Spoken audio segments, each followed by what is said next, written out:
ভাই কি করতেছেন এখানে? ভাই এই যে পেঁপে গাছ লাগাইছি, এখন হচ্ছে পেঁপে গাছের গোড়ায় হচ্ছে মাটি দিয়ে দিচ্ছি আর কি।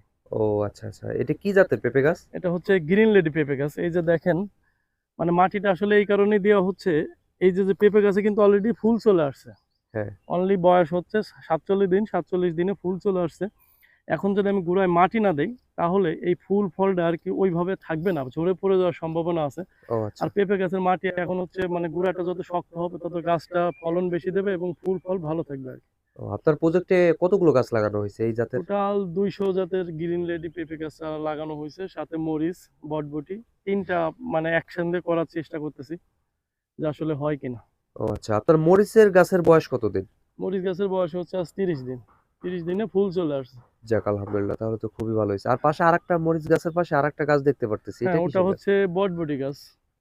এটা হচ্ছে এই ছোট প্রজাতির, মানে এইভাবেই থাকবে। এখন বটবটিতেও ফুল চলে আসার মানে চলে আসবে কিছুদিনের ভিতর হয়তো।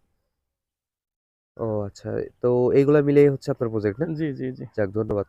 দর্শক দেখতে পারতেছেন যে অনেক সুন্দর হয়েছে। একটা প্রজেক্টে তিনটা আইটেমের গাছ লাগানো হয়েছে। তো তিনটা গাছের